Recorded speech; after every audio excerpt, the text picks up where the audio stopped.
In this morning's Health Watch, playing a patient. Actors do all sorts of jobs to pay the bills. You can even find many of them auditioning at hospitals. Yeah, maybe the last place you'd expect, but it kind of makes sense. They're teaching future doctors some valuable lessons, as correspondent Bill Whitaker reports.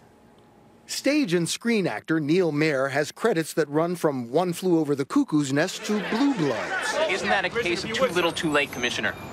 No, it's a question of reacting appropriately to a tragic incident that occurred in this city. I was on Broadway in Les Miserables for 4 years. I've done a lot of off-Broadway stuff. I played George Bush in Bush is Bad. But today, this is his stage. It's a mock medical exam room at New York's Weill Cornell Medical College, equipped with cameras and microphones. And this is Mayer's costume. Earning $25 an hour, he's playing a patient, and his co-star is a real-life second-year medical student. Just going to start by asking you a few questions just to get a sense of your mental function. Okay.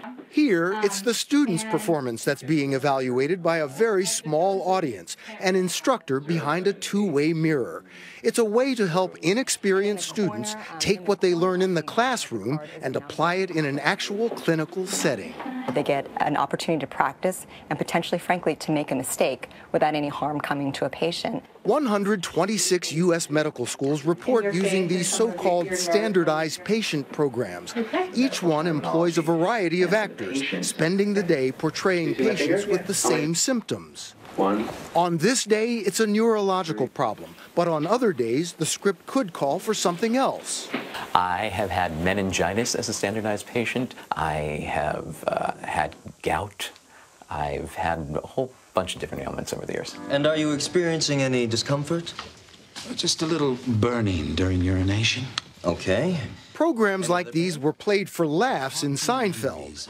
Gonorrhea! Gonorrhea! Sometimes getting a troublesome patient like Kramer, or worse, is par for the course. This is a really cool chair. It is. At the David Geffen School of Medicine at UCLA, medical students encounter Twinkie, a streetwise 17-year-old. Okay. So how many partners have you had in the past month, let's say? I don't know. How many have you had?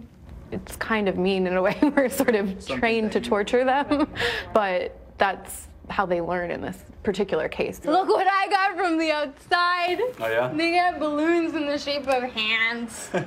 Catch. Any fever or chills? No. Hi, my name is Molly Diaz. I'm a fourth-year medical student. Molly Diaz spends her time with actual patients now, but is grateful for meeting the fictional Twinkie. I interviewed Twinkie a few years ago, and she seemed very extreme at the time, but I actually had a patient who was very similar to Twinkie in one of my clinics, and I feel like having that interview sort of under my belt in a lower stress environment really helped me interact with that patient. So, like, I'm gonna die or something? You're not gonna die. There's plenty of people who have HIV and they're still alive. The students have to give Twinkie a devastating diagnosis, and this make-believe encounter becomes all too real. It got to a point where I felt like, yes, like, you know, I am here in this patient's story and we're trying to figure out the next steps of care. And it's really empowering to be able to have that experience moving forward in the next steps of my medical education. The actors walk away feeling empowered as well. I can feel it when I'm in the room, that what I'm doing is doing some good. You okay? And textbooks will never tell you that sometimes a hug is the best medicine of all. Bill Whitaker, CBS News, Los Angeles.